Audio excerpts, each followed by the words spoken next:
let's bring up to the stage the CEO and co-founder of Twitter, Evan Williams, and we'll have a conversation. Welcome, Ev. This growth has occurred not only in the number of Internet citizens, now estimated between 20 and 50 million worldwide, but also in the number and variety of Internet applications, services, and resources available. Of seemingly parallel growth is the amount of information available about the Internet and the interest level of the general public and media about it. Indeed, the Internet has finally come of age.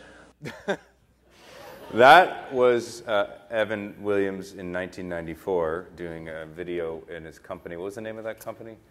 The company was Illumination Labs. Illumination Labs, and you were helping people understand the internets. Right. And I sort of dug the hair you were rocking there. That was some good. A lot more. Well, I don't. You know, you've been at this a while. Is kind of the point. Ed was kind enough to share that video, which he found in an old shoebox of VHS that he just recently got moved to digital. So let's talk about the stuff that you get asked about all the time first, so we can get to the awesome. Yeah. Everybody wants to know what your revenue model is going to be. So what's your revenue model going to be? Well, here's how we think about revenue at Twitter. It's not like we're spending our days looking in the couch cushions for the elusive revenue model, but obviously we've done a lot of thinking about it. You don't raise as much money as we did without having something plausible, both to tell investors and to tell yourself to justify how big a business you think you're going to build. But we are spending 97% approximately of our efforts still in just trying to improve the product and technology. And that's not unrelated to the revenue, because we think ultimately what we have to do is deliver to people the best and freshest and most relevant information possible. And the irresponsible thing to do would be to take our eye off that and focus too much on the revenue right now with our limited resources, and when ultimately they go hand in hand. And the long-term value will be in how good the product is and how many users it has. So, did that answer your question? No.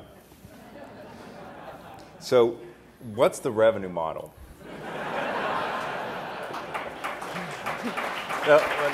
Let me ask it another way. That's not fair. With search, which I think, you know, at least I've argued that search is a pretty analogous model to Twitter in terms of what potentially could be the revenue model. So maybe you can respond to this idea.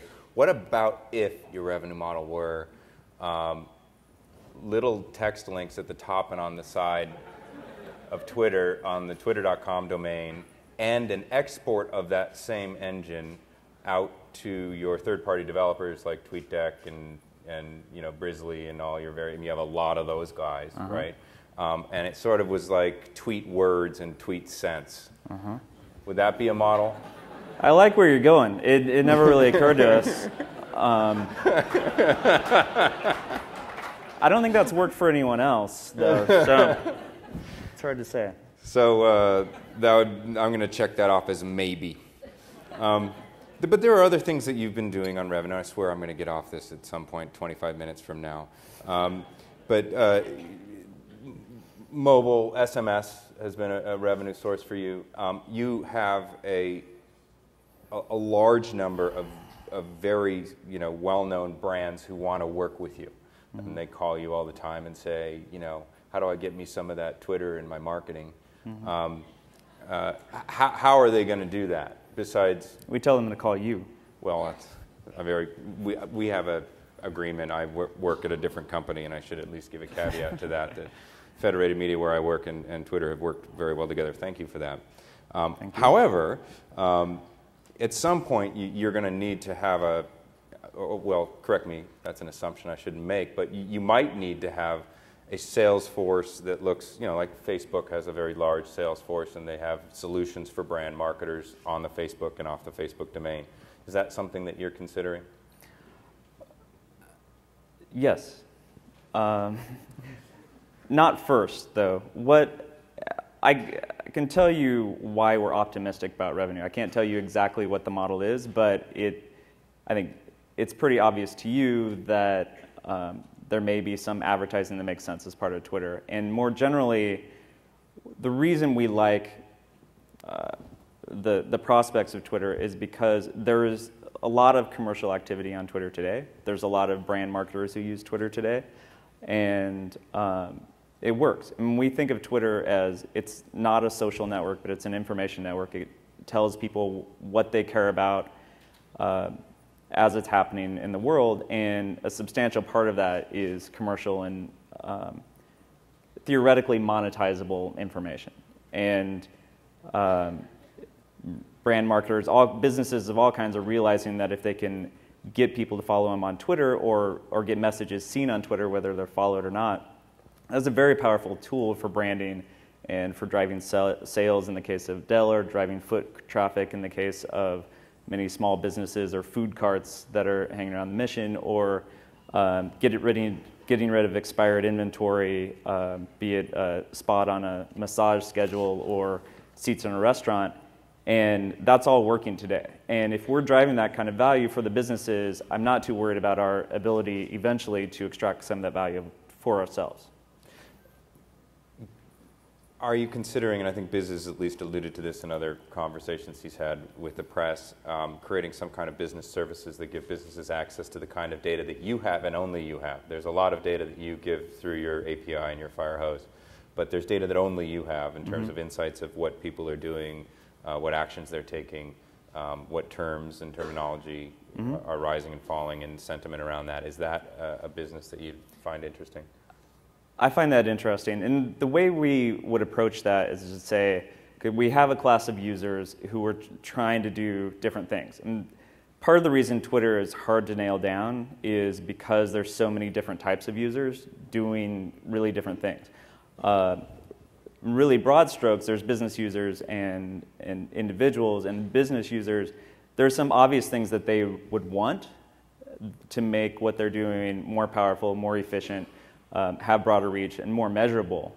And if we can help them do that, A, we think we can charge money for it. B, that will incentivize them to invest more in Twitter, to use it as a real part of their business, and to serve their customers with it, which is also what we want for our long-term value. So there's definitely a path there of features, data being a big part of it, probably not the only part. But like everything else we do, we'll approach that as a platform as well. So we won't plan to offer all the services to these businesses. There's a lot of our third-party developers who are doing stuff today. Like, Comcast doesn't use Twitter.com to reply to hundreds of people, the 11 people who work there. They use a third-party application that's built on top of Twitter. Right. And there are other third-party applications that are sucking in this data and presenting it to business users. Let me switch gears here to another. I'll get off the money thing for a bit, although I'm going to come back to it. That's fine. I pay attention to Twitter's growth. It's been extraordinary, certainly over the past 6 to 8 months. But in the last 2, it's really plateaued. And of course, this is only the growth that is publicly measured, right, to Twitter.com that you see on Compete or Quantcast or ComScore. But it has plateaued. Is that, well, why don't you comment on that? Is that because it's third parties that are really where the growth is, or mobile where the growth is, or are you concerned about that trend? Is Twitter dead? We are seeing slowing of growth in some areas and accelerating growth in other areas. Twitter is very hard to measure, even for us. It certainly doesn't fall into normal web usage metrics very well. The biggest 2 areas that we're seeing growth today are on mobile and internationally, both combined and internationally on the web. And through our API and third-party clients have always represented a very high percentage of Twitter traffic, which is sometimes publicly measured and sometimes not. So it's not a very good gauge, but it does mean probably our US Twitter.com traffic growth has slowed temporarily. There's also some things that we're launching. We think we'll pick that back up. But we're putting most of our effort, or at least a lot of our effort, into mobile, international, and the platform. So it's not unrelated that the web traffic is not as robust as it was. Tell me what in terms of features, there haven't been, you just launched, or at least you're in beta on lists, and it strikes me that one of the things that has been most, perhaps an impediment to your growth is that when people come to Twitter, unless they've already been evangelized by somebody, they often are confused. They end up following Senator McCain and Britney Spears, and then kind of after that, they're not sure what to do. And so that would confuse anybody. Yeah. Probably. So because those are suggested users when you go through, right? So how do you address that kind of? I'm not sure what to do with it, but I heard about it on the Daily Show, so I wanted to check it out. Problem. Right.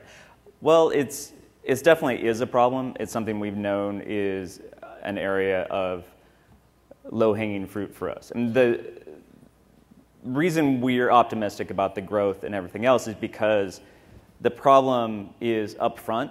It's not later on. So we've always heard time after time, I didn't get Twitter, I didn't understand it, and then eventually I got on, and it's either I started following the right friend, or I heard that I can find out if Caltrain is late, or whatever it is. There's a killer application for different people. And what we've never been very good at and never spent much time on is helping people find that killer application of Twitter for them. And we're focused on that now, kind of for the first time. And it's kind of well-trodden territory by other web companies, and we think we can solve that pretty easy. Lists, I'm very excited about because it directly addresses that and a bunch of other stuff. It enables new use cases. It drives discovery not only for new users, but for old users. I'm just in the beta, found many interesting people via lists that I didn't know before. Also, there's people at two ends of the spectrum. There's people who don't know who to follow and can't find anybody, and there's people who are following way too many people. And we've known this is an issue and will become more and more of an issue as the amount of data and users explodes. Then I need ways to filter and control them. So lists addresses both those. Right. Let's move on to Facebook. So you recently did a financing, and you mentioned that when someone puts that much money into your company, they'll want a revenue model, and then we talked about revenue. But Facebook gave you a revenue model earlier, which you decided against, which was reportedly a very large sum of money, and then you said no to that. Apparently, also, at least it's been rumored that your former employer was also interested in the company. Have you ever woken up in the middle? You mean Illumination Labs? Yeah, that Nebraska-based ISP is. Have you ever woken up in the middle of the night, like with cold sweats, saying I should have taken the check from Facebook? I never have, no. Okay. You're a better man than me.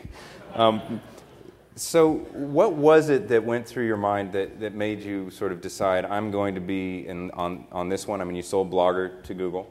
On this one, I'm going to just go all the way. I'm going to go for it. We're going to see if we can make this company really big. And because obviously when someone puts in money at $1 billion valuation, it's got to get, that's pretty big already. It's got to get really big.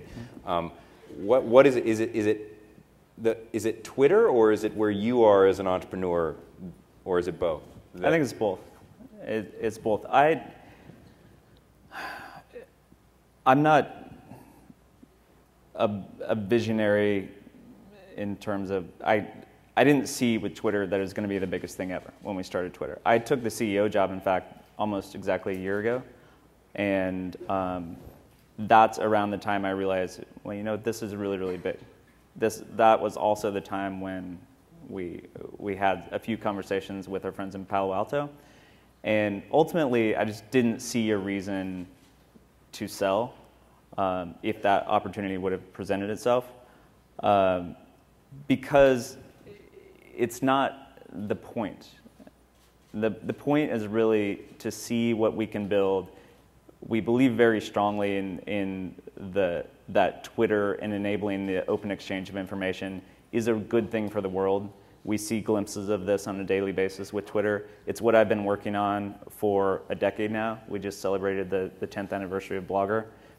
And that really inspires me, and it inspires the team. And so the goal has never been, can we exit? Can we get a good payoff for the founders and investors? That is always a goal, but it's enabling. In fact, I've always been inspired by something Tim said when I worked for him, that business is a context for doing interesting things. And the number of interesting things we can do with Twitter is just endless. It blows my mind. And that doesn't get more interesting by making it part of a bigger company.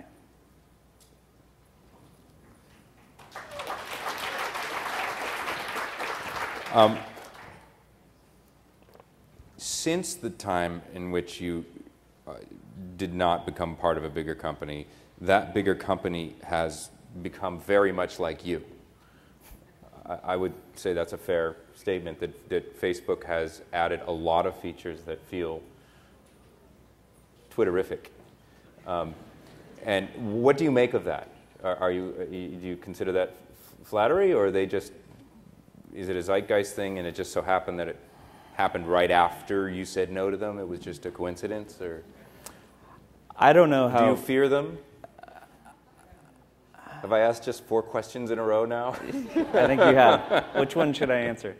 Let's start with, what do you make of Facebook sort of move to, opening up the news status stream, the status stream, calling,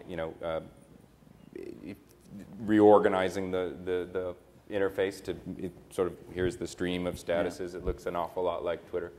Look, I don't know how Facebook's feature prioritization works exactly.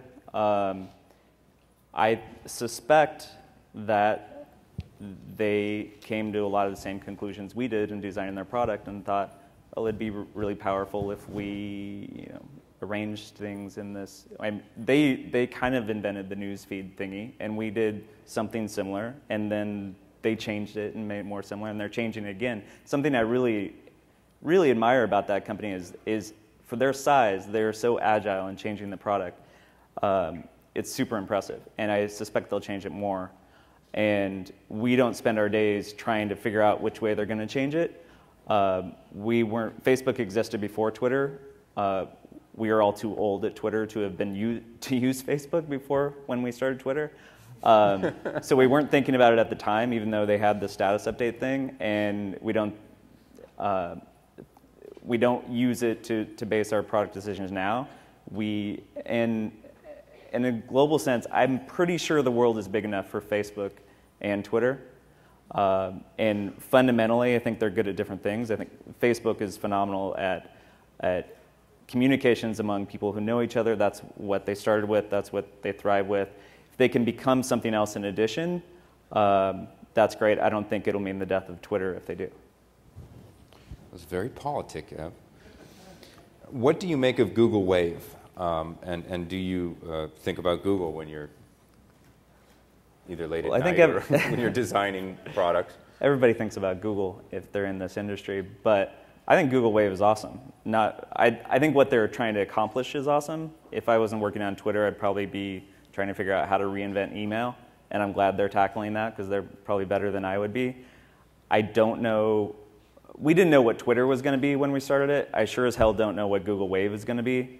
I haven't wrapped my head around it yet, but we'll see. From what I've seen so far, there's already a way to tweet from Wave, so that seems great. Yeah.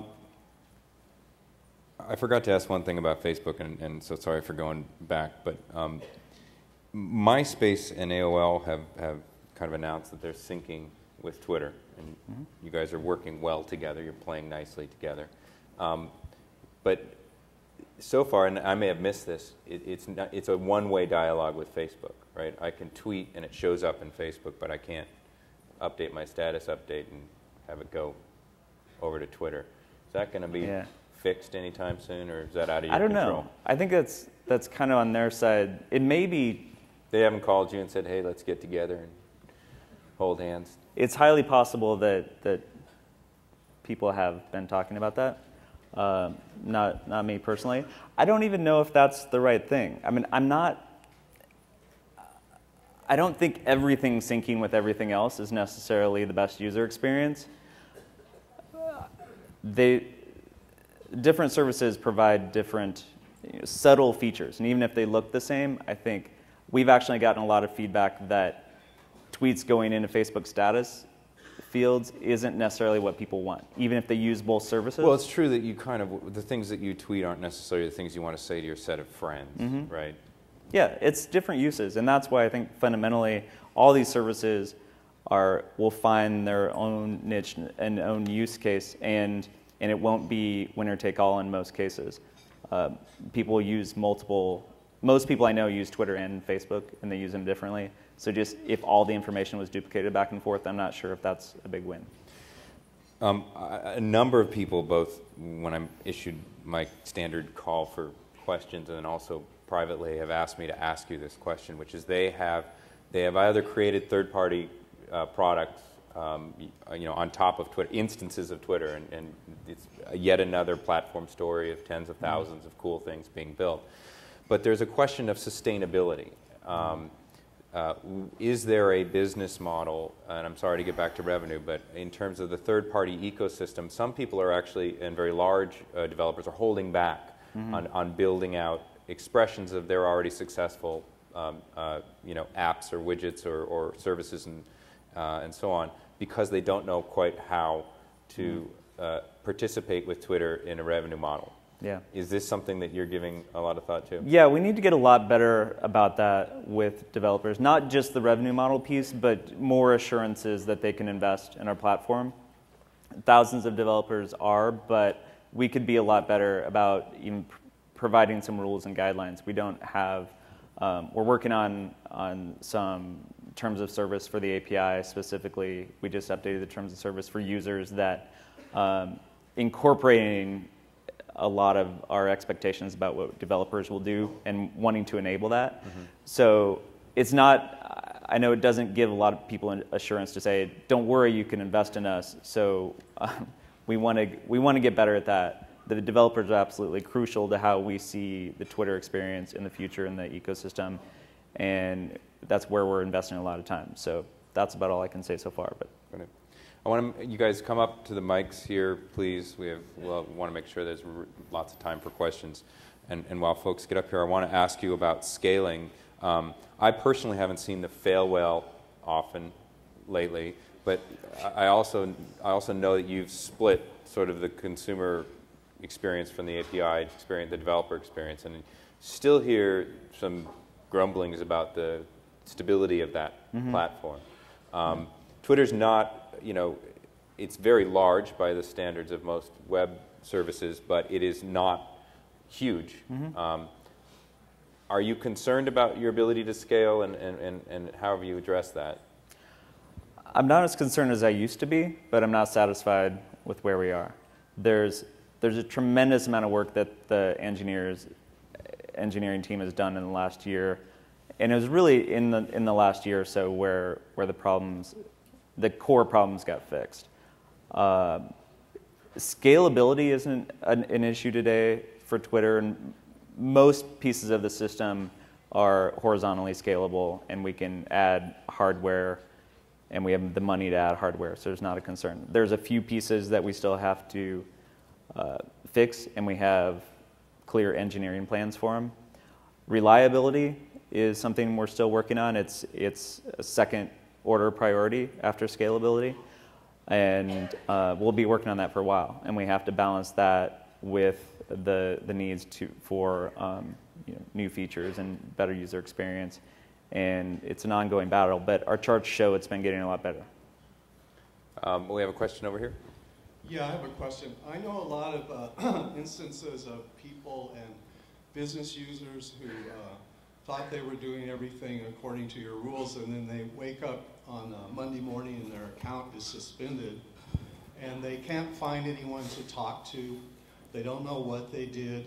They're embarrassed because you put a message up on the screen that says your account's been suspended for suspicious reasons. And it's just so not clear what the rules are when people who I know who have been suspended are not spammers, and their accounts are all reinstated after they go through a few weeks of agony.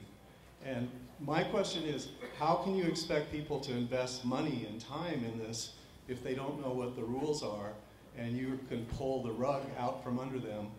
I mean, I understand you suspend tens of thousands of accounts at one swoop. So do you have any solution or comments about this problem? Yes, that's unfortunate.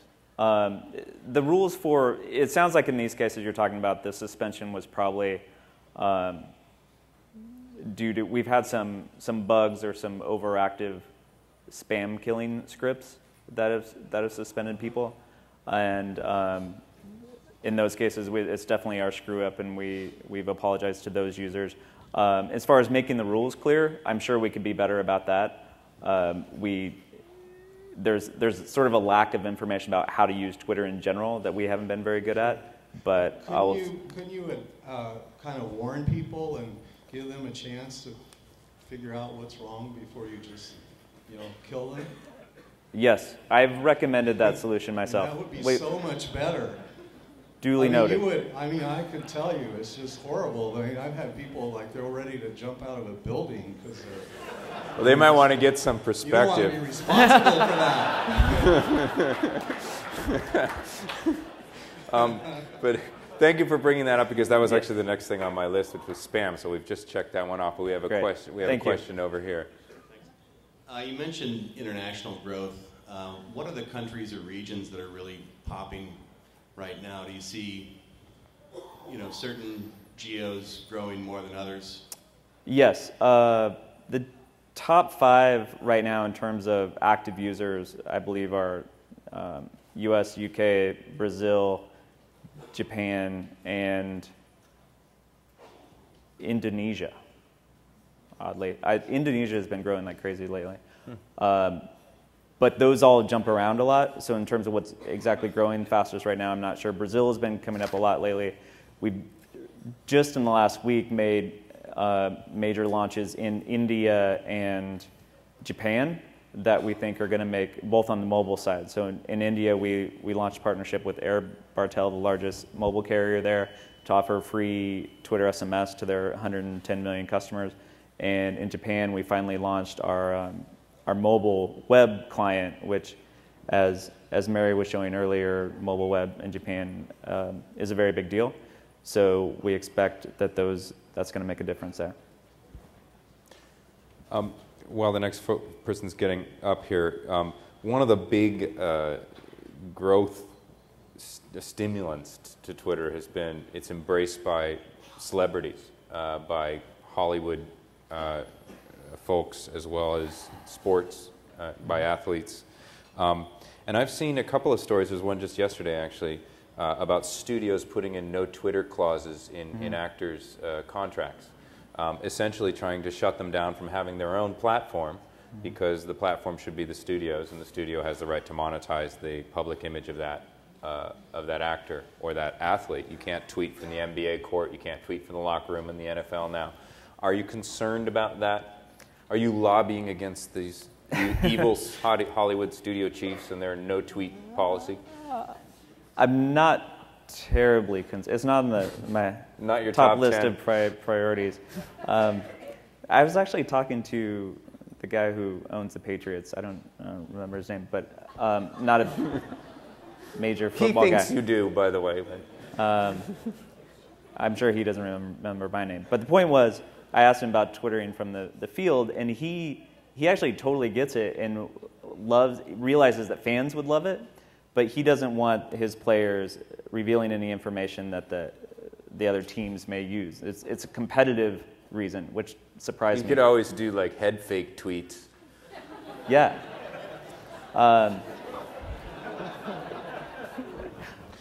Anyway, I think probably while the studios are doing that, there's also celebrities and their agents are lining up deals so they endorsement deals and other stuff. So I'm pretty sure that, like in most cases, the open exchange of information will prevail in the end. Will out, yes. Over here. Thanks, John. Hi, Ev. It's Jody Rich from People Browser. Hi, Jody. I just spoke this morning at the Digital Hollywood Conference to a whole bunch of celebrities and studios who would love to be doing more DMs. Like, you know, these celebrities have tens and tens of thousands of followers. And my question is, we have this wonderful sort of anti-spam rule, which is that you can only DM people who are following you. Why don't we just let everyone send as many DMs as possible? There's a limit now of 250 a day. Didn't you just call it a wonderful anti-spam rule? No, but I just don't follow people if I don't want them to DM me. Oh, you mean they're running into a DM daily limit? Yeah. I'm not sure. I can look at that. We try to set limits so it doesn't get out of control, but if they're unreasonable and people with legitimate uses run into them, then we can change them. I didn't know that was a problem people are having. Yeah, we have quite a few users who would love to do more and more DMs. Okay. Thanks. Look, check that out. You got something done right there. Well, I gotta let Tim have his word, and then this guy's been waiting over here. Oh, okay. See, what a gent you are. Hi, I'm Alex Salkever, and I actually write about you for AOL'sDailyFinance.com, hey, Alex. and I have a blog with John. And as a journalist, it blows me away how Twitter is starting to change how we can gather information and track information. And I'd love to hear your take on sort of your vision for new tool sets or things that Twitter might be thinking about for the media or whatever the media becomes to help both disperse and track down and make the world a better place with the kind of information you can gather with Twitter. Well, one thing, I'm glad to hear that you're seeing that use. It's something we've seen for a long time, and there's two answers to that. One is that we're putting a ton of effort into search and discovery on Twitter. So it's pretty clear that we've just scratched the surface of what's possible. We have all this real-time data, and as I like to think about it, these millions of information collecting nodes all over the world, reporting on what's happening, and we have the ability to mine that and display that in real time. But we need to get much, much more intelligent about that. It's pretty primitive in terms of how search goes. That gives me the chance to ask you how the search deals with Google and Microsoft are going.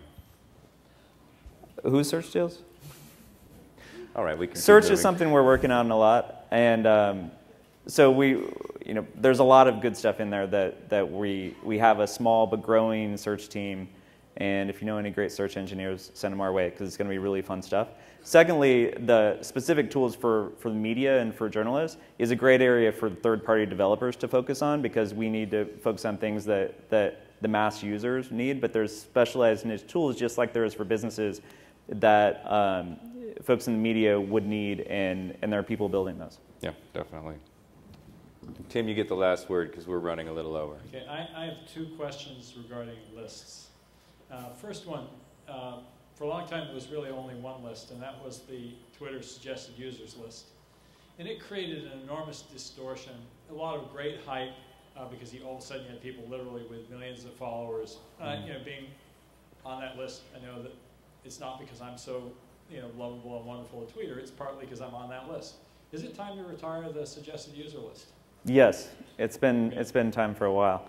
The suggested user list is controversial, and I understand why. And we put it up there because people are literally signing up and having a blank timeline. We thought we got to do something better, and it's one of those things that you think we'll do this easy thing now, and then we'll improve it, and it solves the pain point for now, and then you have other pain points that you have to focus on. And it's gone on too long, and I desperately want to kill it or evolve it. And so hopefully once we get the list rolled out, we can retire the suggested user list and make that much more, as we like to think of it, Twittery and democratic. That sounds great. The other question that's slightly related is in many ways lists were a feature of many of the third-party clients. That was their unique selling proposition. So in some sense, you're starting to bring features from the ecosystem back into Twitter. Mm-hmm. Is that actually going to become a challenge for you as you start, in some sense, competing with the best features of your ecosystem? Hopefully not if we do it right. And this is a classic dilemma of platform companies, of course, when they Windows built-in memory management and put people who sold memory management software out of business. But that was good for the platform as a whole. And the way we approach all these things is to build an API along with the feature. And hopefully that makes it more powerful what the clients can do. So TweetDeck, for instance, has gotten really popular because of some similar functionality. But what TweetDeck can't do is let you follow lists created by other people. With our new lists API, it will allow that. So hopefully TweetDeck will get better. And with lists, with location, with retweet, and all these features that we're on the verge of launching, we've launched the API before we launch the feature to the rest of the users. So we can give people a heads up, so we can get it built into clients, and all the ecosystem and the clients are better because we're building more stuff in. Great. Well, I wish we had another 10 or 15 minutes, but Ab, thank you so much for coming. My pleasure. Talking with us today. Web 2. Thanks very much. Thank you.